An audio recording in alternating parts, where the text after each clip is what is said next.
Hello everyone, welcome back to my channel. My name is Monyé if you've not been here before, and today we have a lot to talk about. So grab a coffee, as I say, and let's do it.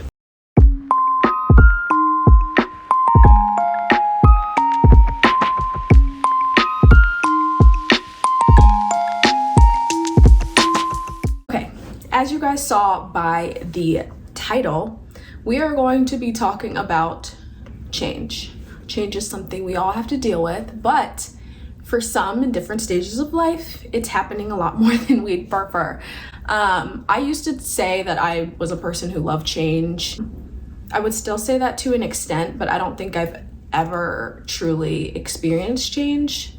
I graduated from college, but I graduated early, so all of my friends were graduating later than me, which kind of sucked, but also saved a lot of money, so I'm not going to complain about that. That was a blessing. But yeah, so I moved back home. Every college student that graduated knows that feeling. You have all this freedom, you're used to doing what you want all the time, and then you come home and it's like, dang, is this it? And like for me, it was more of like my hometown. I was like, I do not want to be here.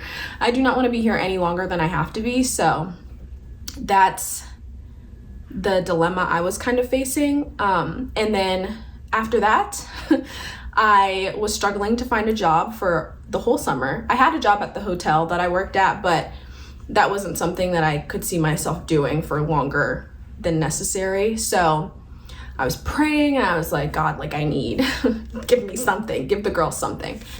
And I got a nice, so I thought, job offer with a company that I won't say the name of. And it was just something in my gut was telling me not to do it. And I'd never had that feeling before. I was like anxious and I hadn't even left. So I declined that job without having another one in line. And I was about to leave the hotel. I told them that I was leaving come August. And I was gonna come and live with my sister in Northern Virginia in the DC area. And I had no plan. And so thank God I applied for a job, got the job, moved in with my sister, and it was all just moving so fast. And then I was working all the time. Thankfully, I'm not too far from my hometown friends, so they would come visit me, which was really, really sweet, and that made the process a little bit better.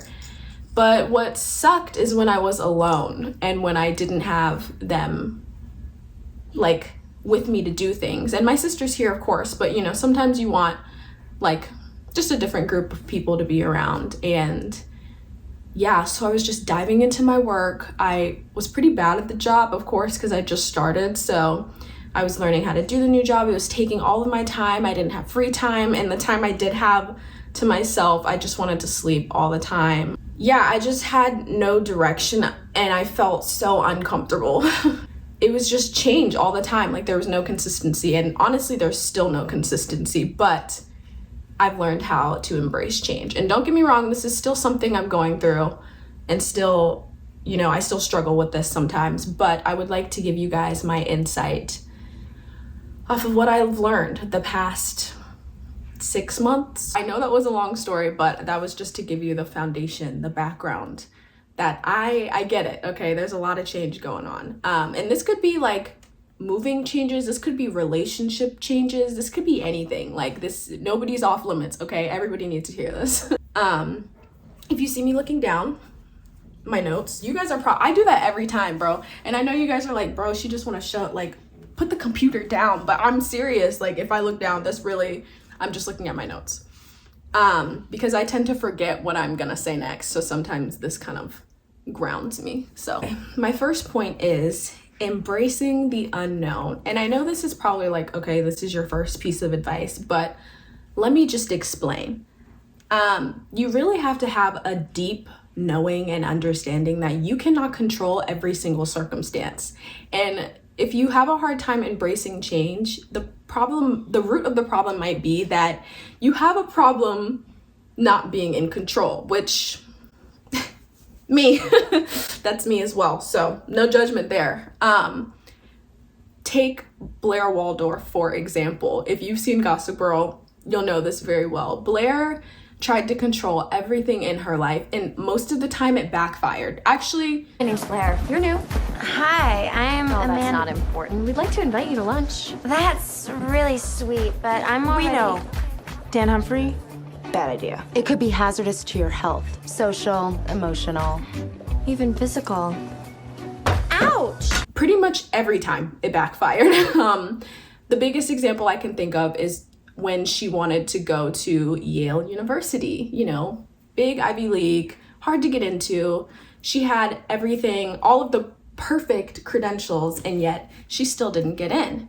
And that rocked her world because obviously that's something that she was counting on. And she had a hard time embracing that change when she ended up going to Columbia, which was where she needed to be. So yeah, you really don't have to hold on so tightly to what you think is for you. And I'm not saying let go of your goals or anything like that. If you have goals, go for them. Be driven, but don't do it in an unhealthy way. Like, if you feel like without this goal, you're going to crack, you're going to break, then that's going to make change so much harder for you. My sister and I were just talking about this. You have to be uncomfortable. You have to be comfortable being uncomfortable. Yeah, so that is my first and main point. Embrace the unknown. Okay, point number 2. This one is a more applicable, like you can actually do this in your day-to-day life, and this is to challenge yourself to try new things. I feel like if you want to get good at change, you have to force yourself to change your own life. And that might be bad advice, but for me it helped. So what I mean by that, it doesn't have to be anything serious. If you saw my last video, small little plug there, I did, for a whole month, I tried a few new things. I think I only tried like 6 new things, but it's still showing up in this month now. So yeah, so when you try new things and challenge yourself, talk to a stranger, like ask someone how their day is and mean it, like literally mean it. Take a new route to work, go sit down and get coffee somewhere new.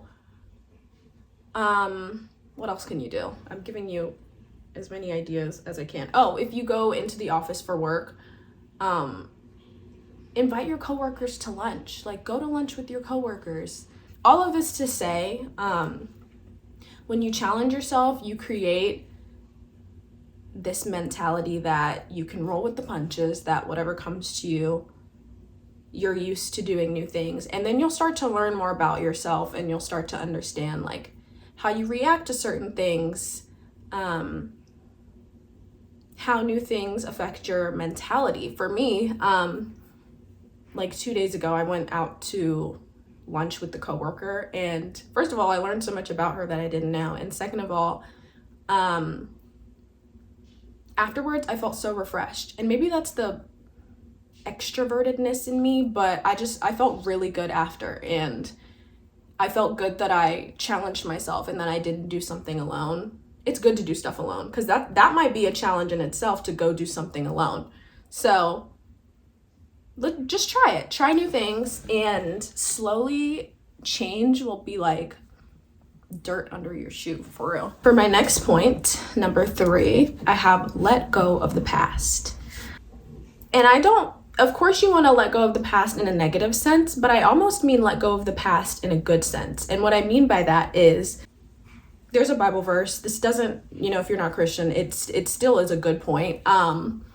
And I forgot what the Bible verse was, but it said, don't cling to the good times in your life, because it'll basically make it hard for you to enjoy the present. And I'll try to find that, because I'm kind of paraphrasing there, but that's literally what it says. That's what it means. But yeah, so when you're so focused on the past and like your good memories and the good times, it's hard for you to embrace the change to come, or the change or the season that you're in right now.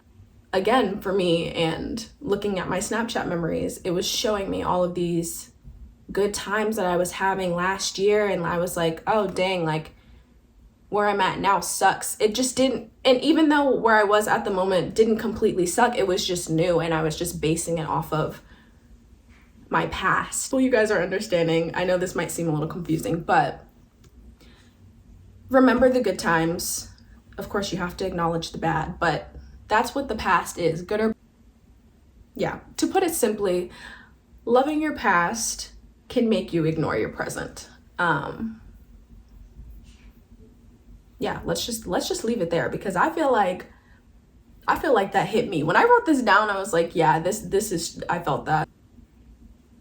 Doing this might look different for everyone. Sometimes you might need to sit outside, go in nature, and literally just be present for a minute. Everybody says journal, but I love journaling. Journaling really makes me present, because I'm like, today was a good day, or today I struggled with this, or it might just be talking to someone about it, whether that be a therapist, a good friend, just talking about the day. My friend and I do little daily vlogs on Snapchat, and we'll send each other messages back and forth of what good happened or what we're struggling with, and we're doing a Bible study plan together, so we'll talk about things that we're learning, and that helps me a lot as well in that. So those are just some examples of things you can do to help you through that type of situation. But yeah, truly put the past behind you, whether that's positive or negative. Okay, and for my fourth and final point of how to embrace change, take a social media break. I don't care what anyone says. I don't care how good of a relationship you have with social media. You have to take a break. Even if it's just for a day, for an hour, okay? For 30 minutes, take a break. Because it is so unhealthy for you to be seeing what everyone is doing all the time, because it only makes you want and want and want and want. And even if you don't mean to, you're subconsciously thinking, oh, this person's here, or this person moved here. I'm still in my hometown. I'm still working my part-time job. And I feel like I used to be someone who said, oh, like social media doesn't really bother me, like I'm straight. And that was a lie, because deep down, it did have an effect on me, even if it's small. Or if I missed out on something my friends are doing and they're doing it without me, like that's also making your present situation suck more. Yeah, take a social media break. It's so necessary, and it takes you away from your moment and what you're doing. And in that, I know people always say take a social media break, and they don't give you things to do in the meantime. And I'll give you things that I might not do, but they might suit you more. Like I like to read. Sometimes I like to put my phone away and read, as you guys know, because I did a what I read this year video. But I think reading really just gets me into the moment and away from all of the noise, and I really like that. So right, go for a walk, exercise, cook a new meal, go swimming. I don't know where you live. It's January in DC, so I'm not swimming anywhere. Go pick some flowers, go to the grocery store, buy yourself some flowers, call a friend, call someone you usually wouldn't, even if it's uncomfortable, walk your dog, literally talk to your animal. Look, that's fine. Clean out your closet, do something you've been wanting to do for a long time and you've been putting it off. So those are just some ideas. I can do a whole video of like things to do to get you off of your phone, but that's honestly still something I'm working on, so I wouldn't want to do that without truly applying it to my own life. All of that leading me back to the main point, which is to take a social media break so that you're not living everyone else's life instead of your own. All right, everyone, that is all I have. The computer's closed. So thank you so much for watching. I really hope that these ideas helped you.